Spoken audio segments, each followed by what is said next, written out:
Jamaah yang dimuliakan oleh Allah, untuk hasil yang maksimal dalam menyaksikan video ini dapat menggunakan headset, earphone, atau alat bantu dengar langsung lainnya.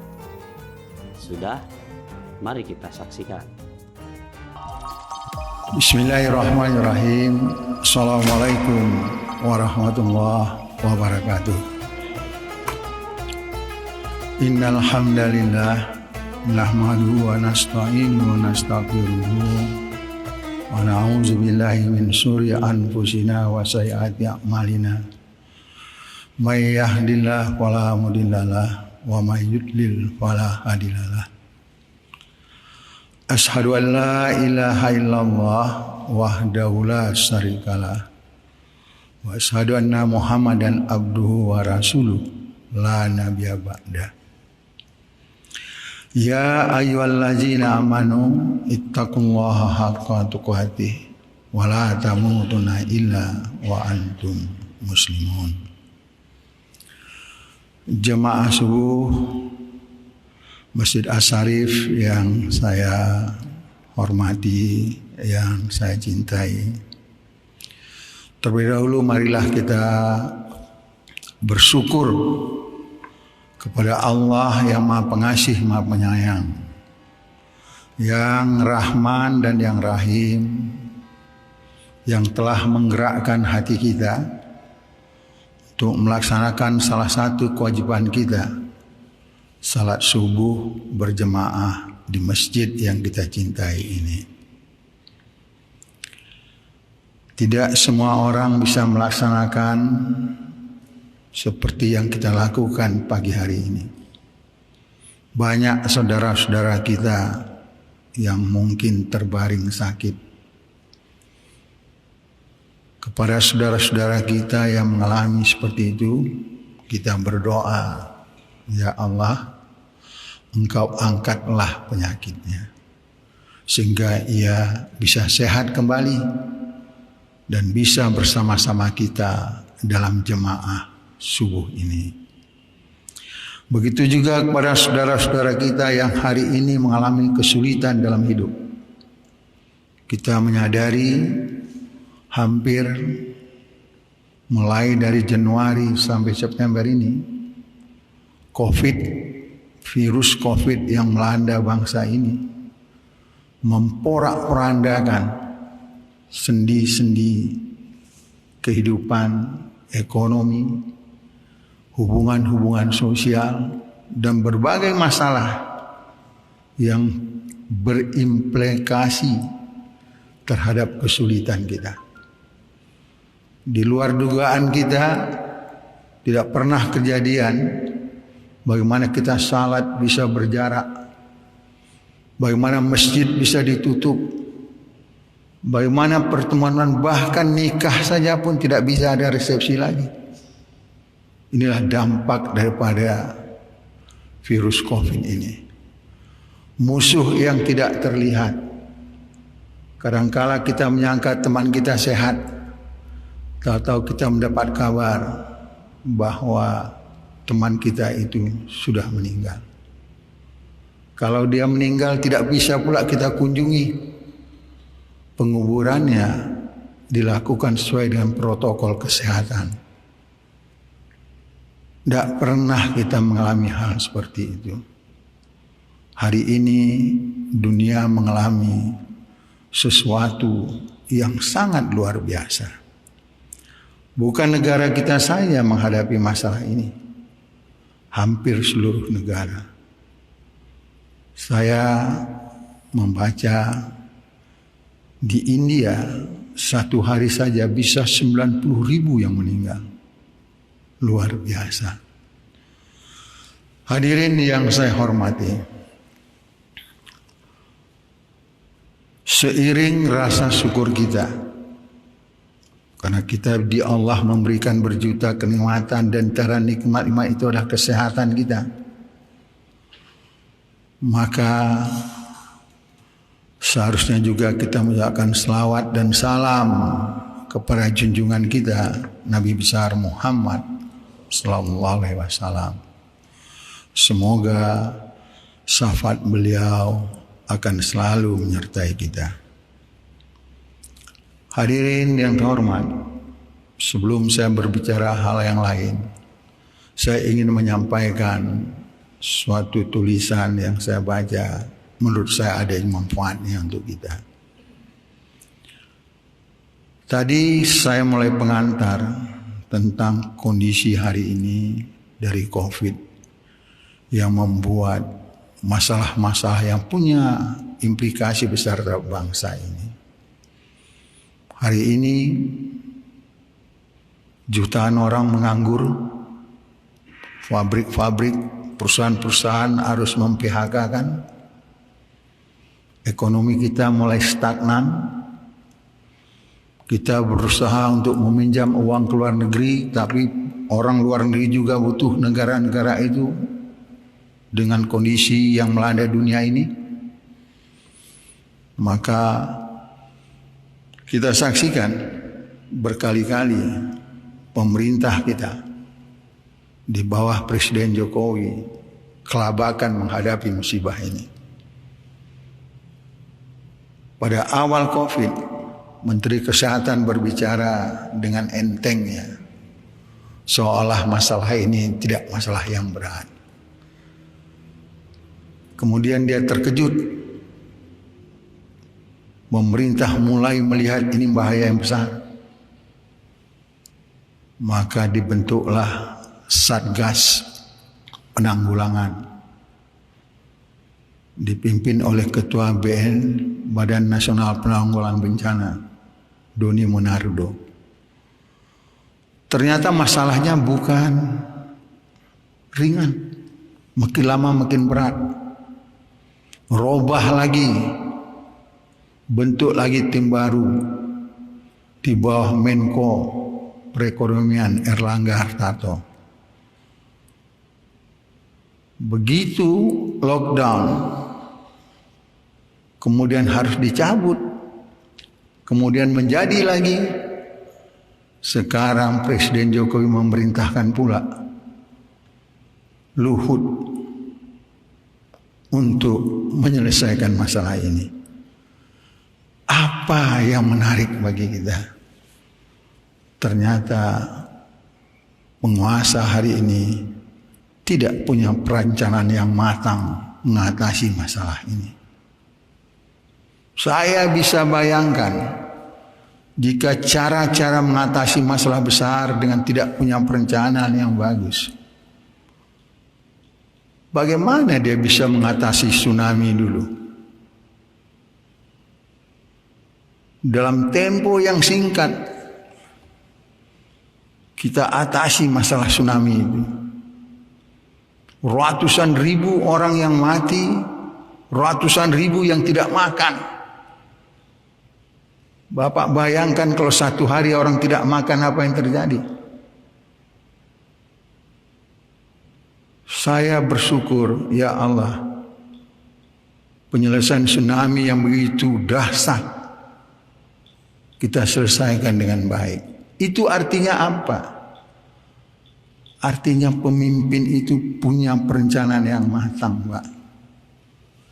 Tidak anggap enteng melihat persoalan rakyat. Saya termasuk orang yang tidak gembira melihat susunan kabinet pemerintahan hari ini. Ada kesan menteri itu seolah melihat persoalan terlalu rendah, gampang saja. Toh bisa selesai kok. Tidak ada rasa empati. Sudah kondisi seperti ini, dokter banyak meninggal, senak saja mengatakan, kita masih ada dokter lagi kok. Saya nggak ngerti. Maka sebenarnya menjadi pemimpin, bukan saya perlu pengetahuan, ada rasa, ada empati. Tanpa itu nggak bisa. Tanpa rasa empati, empati itulah menunjukkan rasa tanggung jawab.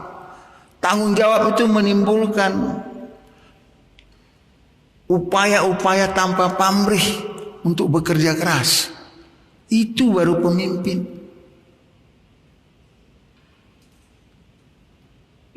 Hari ini makin lama makin kondisi makin berat, makin berat, makin berat.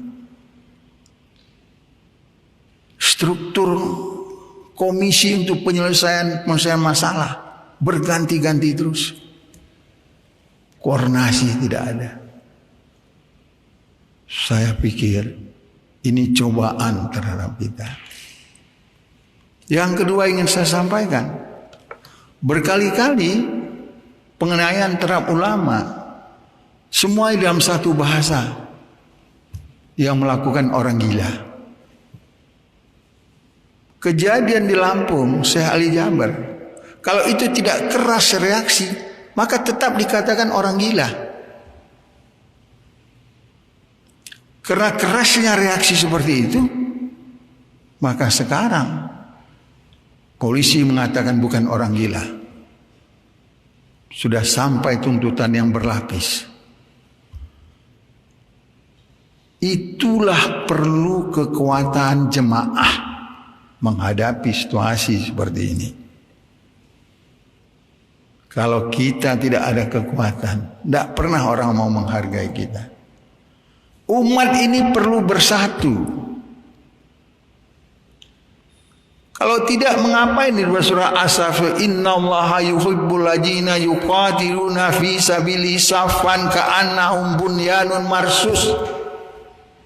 Hendaklah kau bersatu padu seperti batu bata yang disusun sehingga kuat kau.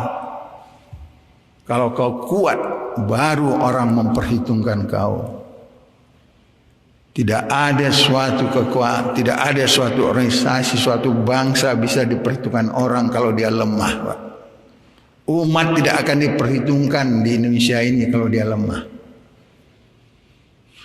Pikiran-pikiran bahwa Islam hanya mengajarkan untuk salat saja, ibadah saja, yang lain tidak perlu, itu adalah urusan lain.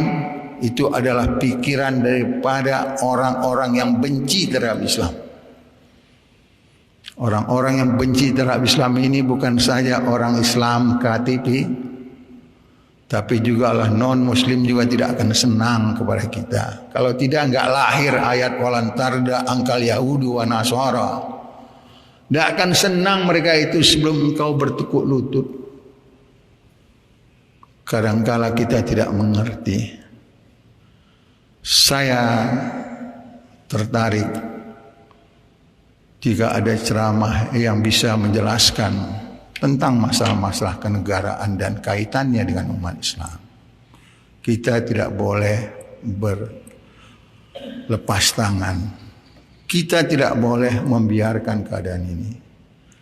Karena kita berkepentingan. Kita enggak boleh membiarkan negara ini seenaknya dipimpin oleh orang-orang yang tidak mengerti aturan-aturan dan cita-cita bernegara. Kita harus bisa memimpin negara ini. Untuk cara bisa memimpin negara harus dilakukan secara konstitusional. Karena kalau tidak melakukan secara konstitusional, maka tindakan itu melanggar hukum, dan disitulah kita dicap sebagai pemberontak. Maka untuk bisa secara konstitusional, maka kita harus cerdas. Kita tidak boleh bodoh. Kita harus berhati-hati.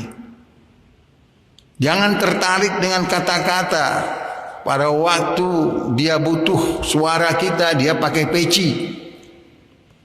Tapi setelah itu, pecinya dia tanggalkan. Statement dia, pernyataan-pernyataan dia menyakitkan hati kita. Waktu dia butuh, dia bicara bahwa pentingnya persatuan rakyat, pentingnya umat ini bekerja sama dengan kita. Tapi setelah dia menang, dia berpendapat bahwa hari kiamat, yaumil masar, adalah ilusi ulama. Bagaimana pemimpin partai seperti itu mau kita pilih juga? Saya tidak mengerti. Kenapa umat sering terpedaya? Kenapa setiap pemilihan kita hanyut karena dikasih duit 100.000? Tangsel dalam waktu dekat akan ada pemilihan. Periksa itu wali kota kita di sini. Siapa wali kotanya, siapa wakilnya, cocok enggak dengan agama kita? Kalau enggak cocok jangan dipilih itu. Ingat ayat Al-Quran itu. Ini yang ingin saya sampaikan. Saya pikir ya, karena banyak sekali di Asy-Syarif ini yang memberikan ceramah, saya lihat kan orangnya agak hebat-hebat juga itu. Memang perlu kita pikirkan juga. Kita harus mengenal jemaah kita. Jangan ada kejadian di Asy-Syarif nanti pada waktu ustadz kita memberikan ceramah, ada orang lari-lari menikam ustadz kita. Ya. Di dalam sirah Nabawiyah, kalau kita lanjutkan setelah Nabi, betapa para khulafaur rasyidin itu yang meninggalnya dibunuh. Karena tidak ada yang menjaga dia. Memang semuanya itu tergantung pada takdir Allah. Tapi akal menyuruh harus dijaga. Kapan pemimpin Islam mulai menjaga khalifahnya? Pada waktu Bani Umayyah. Dilihat setelah terdahulu banyaknya yang meninggal, maka mulailah pemimpin itu dijaga. Saya kok khawatir ini. Bukan tak mungkin bisa terjadi. Karena ini beruntun terus. Jadi pengurus masjid ini harus hati-hati juga. Jadi leretan yang di depan ini harus jelas ini siapa orangnya ini. Kalau tak jelas kita harus berpikir siapa. Itu makanya di dalam protokol kenegaraan kita tidak boleh marah. Begitu dia jadi presiden, itu berubah semuanya, Pak. Itu pas pampres itu menjaga. Kalau dalam suatu upacara, walaupun kita menteri, seharusnya kita bisa dekat presiden, itu kita di belakang pas pampres. Itulah gunanya pengawalan itu. Memang di satu sisi kita sangka kok jauh kali perbedaannya. Tapi dari aspek security ternyata itu benar. Saya ingin menjelaskan pengalaman saya tentang aspek security ini. Pada waktu SBY ke Ambon. Ambon baru selesai konflik. Saya sebagai menteri ikut bersama Presiden SBY. Kami berada di suatu panggung. Waktu itu acara Hari Keluarga Nasional. Dalam acara yang sedang berlangsung, gubernur berpidato. Itu di lapangan ada panggung, tentu dijaga. Gubernur berpidato isinya ucapan selamat datang dan menjelaskan situasi Maluku yang mulai berubah. Sedang gubernur berpidato, masuk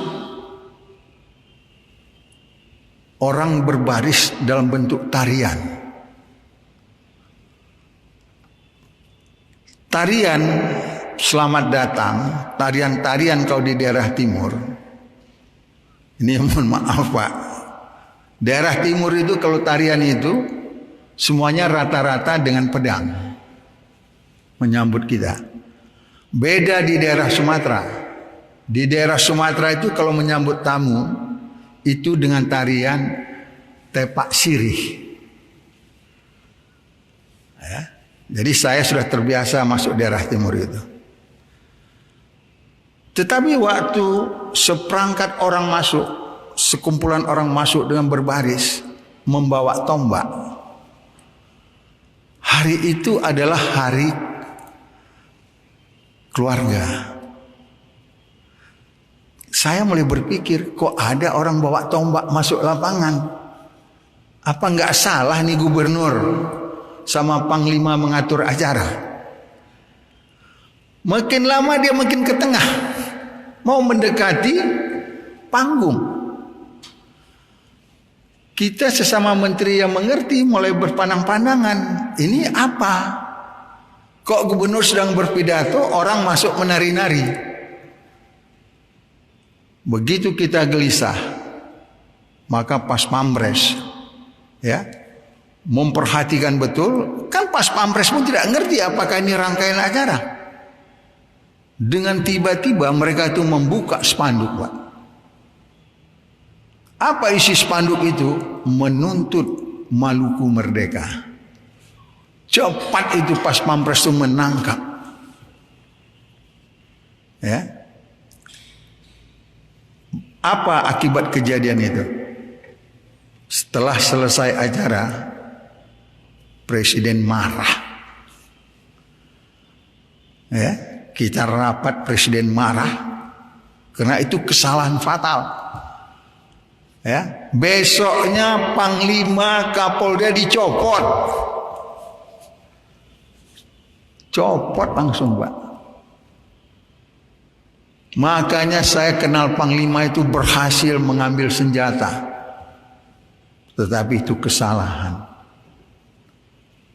Begitulah security menjaga pemimpin itu. Tidak boleh. Jadi saatnya kita, menurut saya, ulama-ulama kita nih kalau dia memberikan ceramah harus dijaga. Jangan sampai nanti ada orang nyelonong tak. Kan karena kita tidak siap menjaga itu. Begitulah pemerintahan,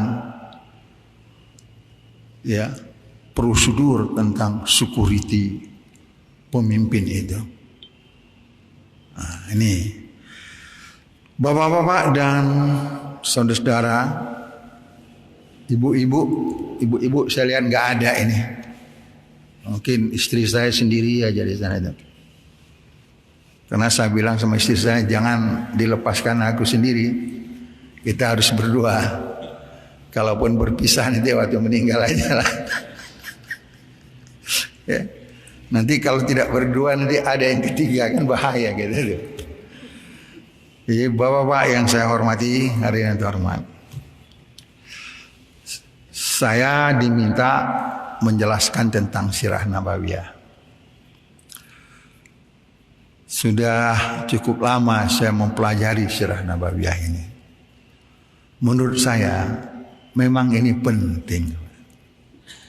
Bagaimana mungkin supaya umat Islam kita cinta terhadap agama ini kalau kita tidak mengenal Nabi kita? Tidak akan mungkin. Bagaimana kita bisa mau berkorban menegakkan kalimah Allah kalau kita tidak tahu bagaimana Rasulullah itu menegakkan Islam? Tidak mungkin itu. Bagaimana mungkin kita bisa cinta dengan Islam kalau kita tidak tahu sejarah dakwah yang dilakukan Nabi? Bagaimana Nabi berdakwah? Bagaimana situasi geografis negara pada waktu itu? Kalau kita tidak mengerti, apalagi generasi muda, maka gampang saja orang mengatakan Islam kita ini beda kok dengan Islam Arab. Dia Islam itu Arab, kita ini Islam Nusantara. Lahir rasa kebanggaan yang berlebih-lebihan. Islam tidak mengenal itu. Mau di Indonesia, mau di Cina, mau di Rusia, pokoknya orang yang mengaku, yang melaksanakan syahadat, melaksanakan rukun Islam, itulah yang Islam. Tidak ada Islam Nusantara itu. Yang ada Islam saja. Islam dibawa oleh Muhammad Rasulullah SAW. Dilanjutkan oleh para sahabat. Dilanjutkan oleh para mujahid-mujahid. Dia berkembang. Dan kita pernah berkuasa di dunia ini 700 tahun. Jadi orang mengatakan bahwa hidup seperti roda pedati, ada juga benarnya. Sekali-sekali di atas, kadang-kadang dia di bawah. Kita pernah di atas, Pak. Spanyol itu ratusan tahun dikuasai oleh Islam. Namanya Andalusia. Itu ditaklukkan oleh apa? Oleh Tariq bin Ziyad. Bagaimana Tariq bin Ziyad menaklukkan Spanyol? Dia menyeberang di Selat Gibraltar. Setelah dia sampai menyeberang masuk di daratan Spanyol, kapal-kapal yang menyeberangnya itu dibakarnya. Prajuritnya heran. Apa pidato Tariq bin Ziyad? Dia katakan, di depan kita adalah musuh, di belakang kita laut. Kalau kita mundur, kita mati sia-sia. Tapi kalau kita maju, mati kita dalam pertempuran adalah mati syahid. Itu pemimpin, Pak. Dengan semangat seperti itulah Tariq bisa menaklukkan Spanyol. Kapan Spanyol itu hancur, umat Islam hancur? Dikala sang pemimpin mabuk dengan kemewahan. Itu makanya Umar Abdul Aziz di dalam tarikh Islam, dalam sejarah Islam, pada waktu dia diangkat menjadi khalifah, dia menangis. Karena tidak ada lagi pengganti siapa khalifah pada waktu itu. Dimintalah dia. Dia nangis. Mengapa dia nangis? Karena dia takut. Karena jadi pemimpin, dikala pemimpin itu mabuk dengan kemewahan, maka dia akan jauh dari Tuhan. Tidak mau Umar Abdul Aziz ini. Begitulah dia takutnya menjaga amanah itu. Oleh karena itu menurut saya, semangat itu bisa lahir kalau kita tahu tentang sirah nabawiyah ini. Semangat ini harus tertanam dalam diri kita. Kalau itu bisa kita tanamkan dari kita, timbullah rasa cinta kita.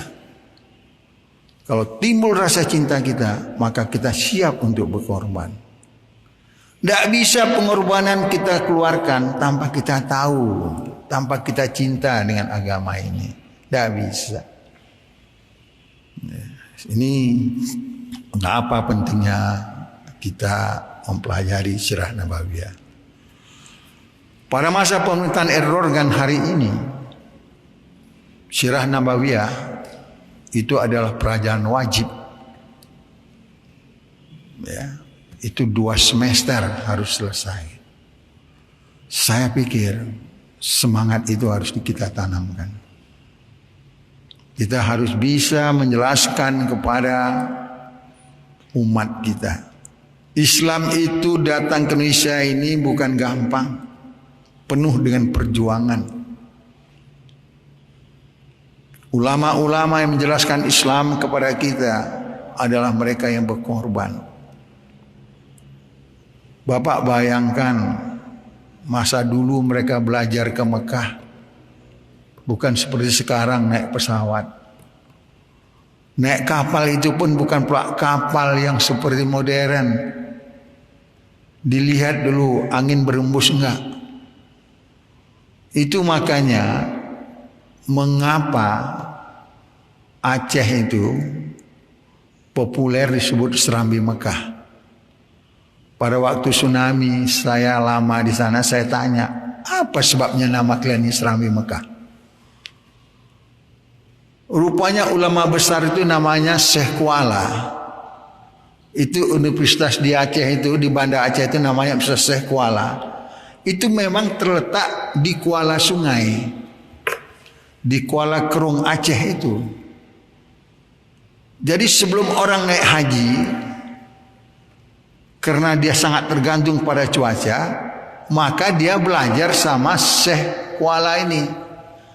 Jadi sebelum ke Mekah, maka kita di Serambinya dulu, baru kita ke Mekah. Itu maka yang disebut Serambi Mekah itu. Saya baru tahu. Jadi mereka menuntut ilmu, ulama-ulama itu bukan gampang. Saya bayangkan bagaimana mereka berbulan-bulan. Haji Ahmad Dahlan berbulan-bulan baru sampai ke Mekah. Kemudian mereka belajar. Syekh Nawawi Al-Bantani itu bukan gampang mereka berangkat.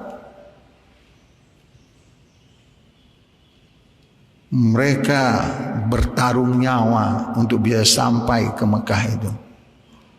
Setelah mereka belajar baru mereka pulang. Dan dia menghadapi situasi yang bukan gampang pula di Indonesia menyampaikan dakwah. Karena berakarnya paham-paham yang ingin memisahkan pemerintahan dengan agama. Sampai sekarang paham-paham seperti itu, maka sampai kita merdeka ini perdebatan antara orang-orang agama Islam, orang Islam, ulama-ulama dengan kelompok nasionalis sulit bertemu. Itu sebabnya kalau kita baca tentang pada waktu kita mau merdeka itu perdebatan tentang dasar negara itu luar biasa. Bagaimana Ki Bagus berpendapat bahwa dasar negara ini harus Islam. Tapi kalangan-kalangan abangan agama nasionalis tidak senang. Tidak. Bung Karno juga tidak setuju. Karena dia belajar dari barat. Maka dicarilah kompromi. Kompromi itulah yang melahirkan Pancasila yang hari ini. Kompromi itu juga sebenarnya diputuskan, disetujui, tetapi dengan menambah kata ketuhanan yang Maha Esa, ya, dengan kewajiban menjalankan syariat Islam bagi pemeluknya. Itulah kompromi itu. Tapi kompromi ini juga oleh Bung Hatta 7 kata itu dicoreng karena permintaan pemuda-pemuda dari Indonesia Timur. Demi persatuan, ya, biarlah 7 kata itu dicoreng. Waktu Ki Bagus dari Jogja datang ke Jakarta, dia heran. Kenapa? Kok dicoreng? Karena diganti dengan kata ketuhanan yang Maha Esa. Karena awalnya itu adalah ketuhanan dengan kewajiban menjalankan syariat Islam bagi pemeluknya. Itulah kompromi kita bernegara ini. Ya. Maka kalau hari ini ada upaya-upaya untuk kompromi yang begitu toleran untuk kita hilangkan, kita tidak bisa menerima itu.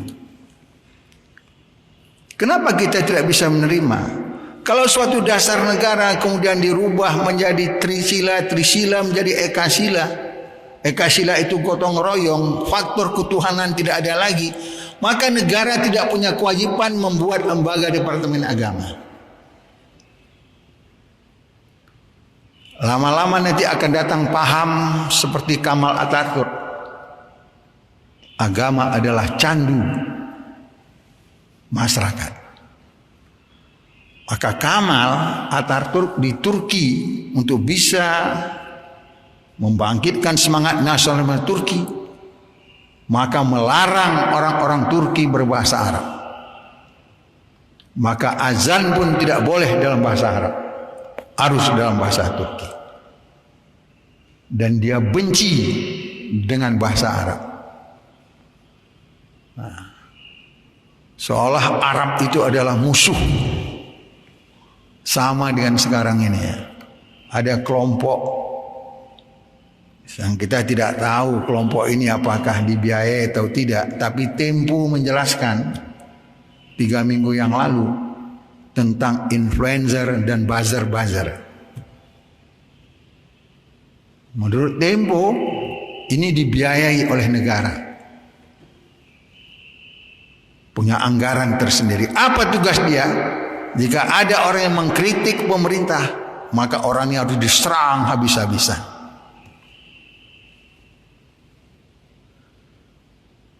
Saya pikir inilah baru kejadian jika ada kritik, orang itu habis-habisan diserang oleh buzzer-buzzer itu. Ya. Yang menarik bagi saya, ngapa penguasa ikut-ikut membiayai itu? Kalau kita menjadi penguasa, maka di situ harus menjadi negarawan. Tidak boleh kita berpihak lagi. Ini yang disebut oleh Kennedy.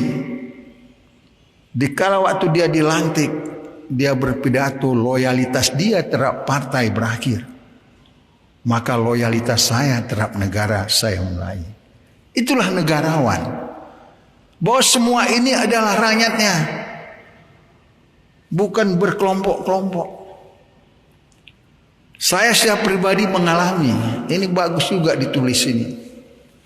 Saya ingin bertemu dengan suatu penjabat.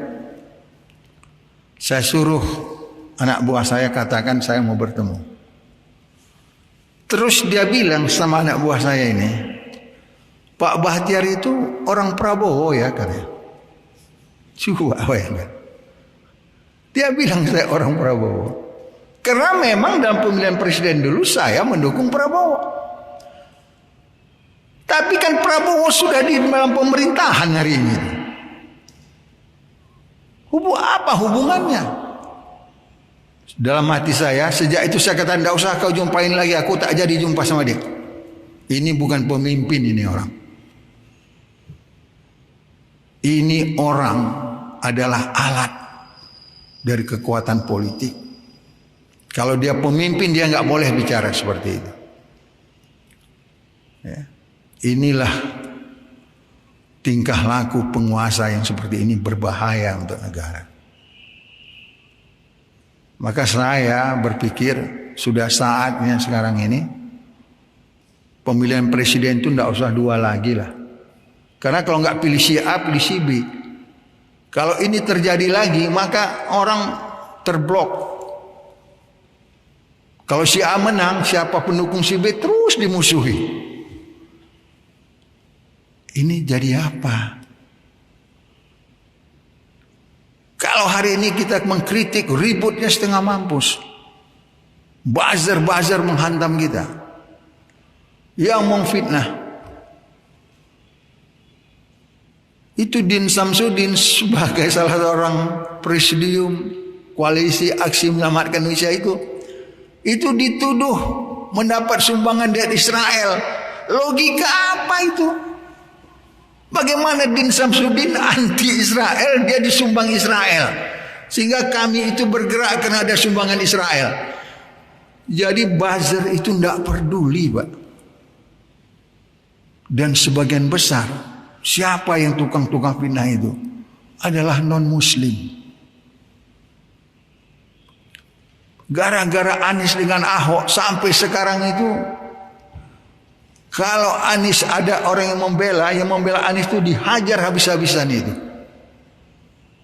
Saya pikir saya dulu tak tahu apa tuh kadrun. Kalau cebong saya tahu juga lah cebong itu kecebong kan. Kadrun apa ini? Rupanya pendukung Anies disebut kadrun. Apa kadrun itu? Kadal gurun rupanya. Jadi orang-orang yang rajin beribadah ini disebut kadal gurun. Coba itu. Saya selidiki siapa ini tukang-tukang ini yang buat fitnah ini semua. Ternyata sebagian besar adalah non-muslim. Kalaupun ada yang muslim, orang yang tak tahu, jarang ke masjid. Dia tidak kenal nih jamaah subuh seperti ini. Maka kalau ada orang pakai centrang, dia heran itu. Inilah yang radikal. Jadi pemimpin itu nggak bisa.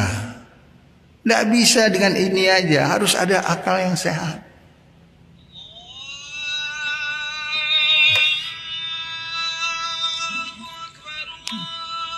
Ini masuk apa ya waktu ya Pak ya? Ini saya ini apa juga nih tidak paham.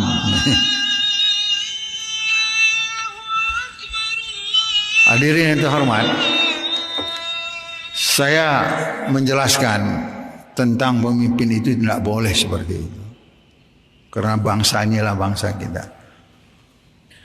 Ingat enggak? Ini Komandan Nawak ini, ya SBY ini hebat.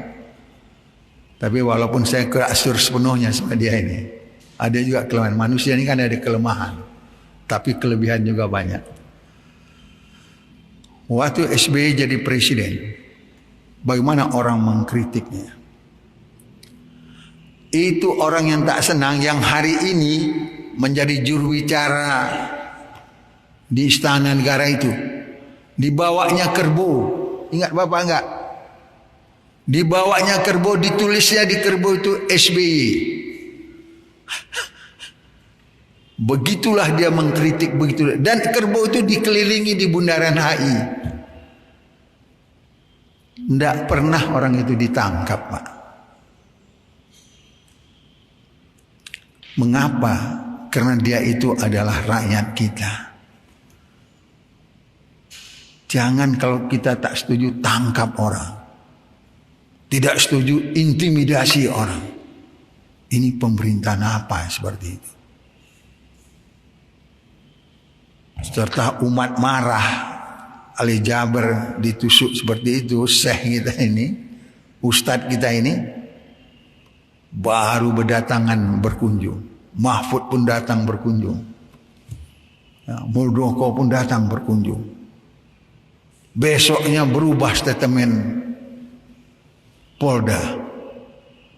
Kalau mula-mula disebut orang gila, sekarang tidak. Polda telah menuntut, membuat berlapis tuntutan. Itulah kekuasaan itu.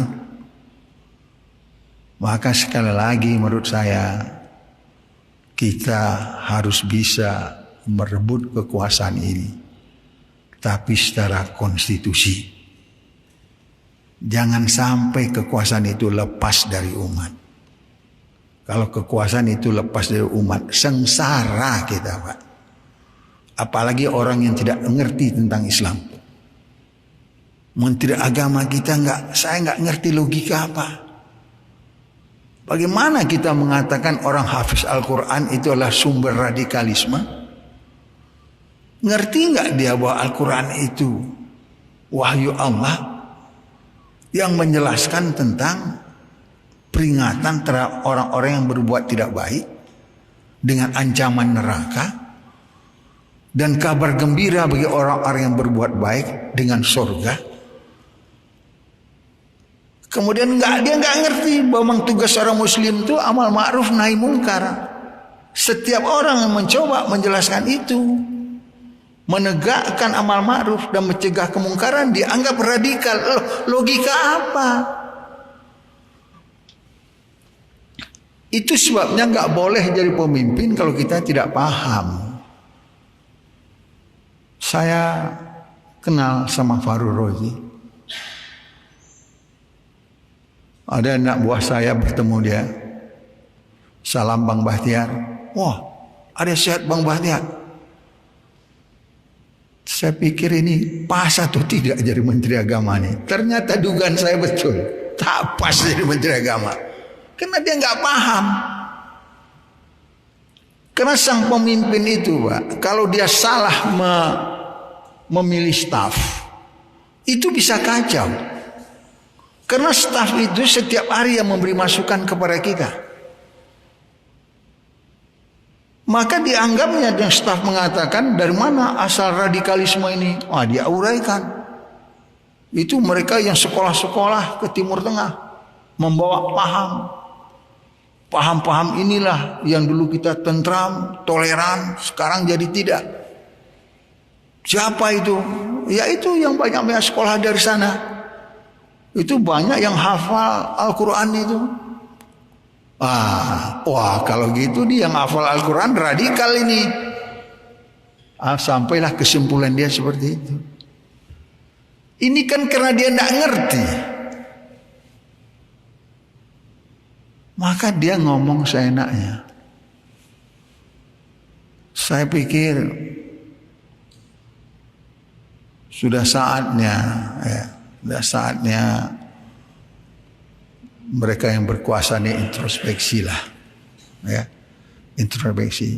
Jangan menyangka orang yang tidak berkuasa ini semuanya orang bodoh. Semuanya orang bukan bodoh, orang pintar, Hadirin yang terhormat, terakhir saya ingin sampaikan bahwa satu, tugas saya akan memberikan penjelasan sirah nabawiyah. Kita akan mulai nanti, tentu saya uraikan, akan bertahap. Karena ini semacam pelajaran, maka begitu tidak diikuti, maka ini akan berlanjut. Ya, akan berlanjut. Dulu saya tinggalkan pada waktu sirah nabawiyah saya menjelaskan di sini, itu menjelang perang Uhud.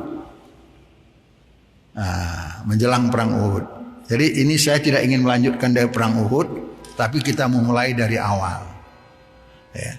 Hari ini saya mengatakan betapa pentingnya kita memahami tentang sirah nabawiyah ini. Dengan kita memahami sirah nabawiyah ada rasa cinta kita. Kalau kita cinta, maka kita rela berkorban.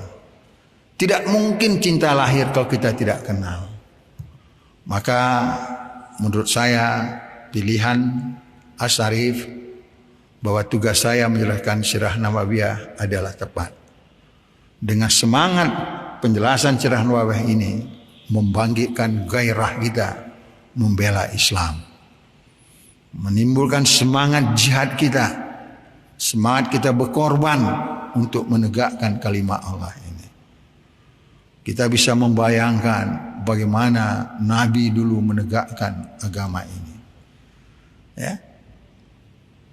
Sekarang orang dikasih aja sedikit kekuasaan lupa, Pak. Saya bayangkan itu karena saya mempelajari sirah nabawiyah, betapa hebatnya pribadi Nabi kita ini. Pada waktu kakek beliau ya memintakan kau hentikanlah dakwah ini, paman beliau, kau hentikanlah ya Muhammad, jangan kau lanjutkan dakwah ini. Apa yang mau kau ya Muhammad? Kaum Quraisy sudah siap. Kalau kau mau menjadi raja di jazirah Arab ini, mereka siap mengangkat kau. Sekarang baru dikasih komisaris saja sudah berubah dia. Bayangkan Nabi itu dikasih raja, orang semua tunduk. Sudah itu kami siapkan istri kau yang paling cantik di jazirah Arab. Dicari wanita yang paling cantik. Kemudian kami kumpulkan harta ini supaya kau bisa kaya raya. Kita baru dikasih menteri tak jelas pun sudah berubah. Ya. Dikasih menteri disebut pula bahwa yang orang-orang yang hafal Quran ini sumber teroris. Kacau kita, Pak. Baru menteri. Jadi mengapa kita bisa mengatakan itu baru menteri? Karena kita belajar sirah nabawiyah. Apa alasan kita? Dahsyatnya Nabi itu. Jika kau mau ya Muhammad meninggalkan dakwah ini, kami orang Quraisy siap mengangkat kau sebagai raja di jazirah Arab. Kami carikan wanita yang paling cantik sebagai istrimu. Kami kumpulkan semua harta agar kau bisa kaya. Apa jawab Nabi? Ya pamanku, jika mereka bisa meletakkan matahari di kananku, bulan di kiriku, itu pun takkan kuhentikan dakwah ini. Itu dahsyatnya. Hadirin yang terhormat, saya kira kita cukupkan dulu. Ya, kita akan mulai 3 minggu sekali ya. Oh, sebulan sekali ya. Ya, semoga sebulan sekali orang tidak apa ya, mesti tetap ingat lanjutannya ya. Saya kira kita akan mulai nanti ya. Dan sekali lagi kita berdoa supaya musibah Covid ini bisa segera hilang. Terusnya kepada teman-teman saya yang sudah tua ya, yang paling penting hati yang harus tenang. Ya, hati yang tenang itu hanya 2 obatnya, zikir dan salat. Ketenangan hati membuat imunitas tubuh baik. Imunitas tubuh yang baik menghindari kita daripada serangan virus. Ini saran saya, ya. Saya paham mungkin tidak semudah ngomong karena persoalan-persoalan ekonomi kita juga berat. Semuanya itu kita hadapi sajalah dengan keikhlasan. Ini adalah cobaan. Tak mungkin badai ini tidak akan berlalu.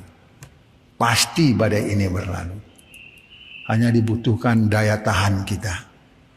Semoga Allah yang Maha Pengasih, Maha Penyayang akan selalu memberikan jalan terbaik untuk kita umat ini menyelesaikan persoalan-persoalan yang kita hadapi hari ini. Hadirin yang terhormat, mari kita tutup dengan doa ya. A'udzubillahi minasyaitonirrajim. Bismillahirrahmanirrahim. Alhamdulillahirabbil alamin hamdan yu'afi ni'mahu wa yukafi mazidah.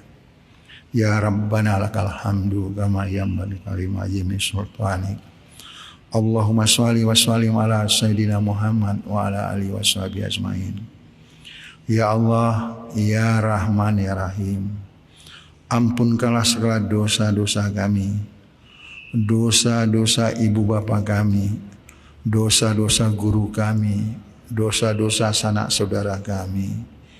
Ya Allah, ya Rahman, ya Rahim, Engkau kuatkanlah semangat kami, Engkau kuatkanlah iman kami, Engkau gerakkanlah hati kami untuk bisa bekerja keras ya Allah.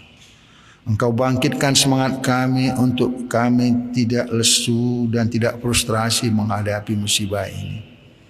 Ya Allah, ya Rahman, Engkau berikanlah rezeki kepada kami ya Allah.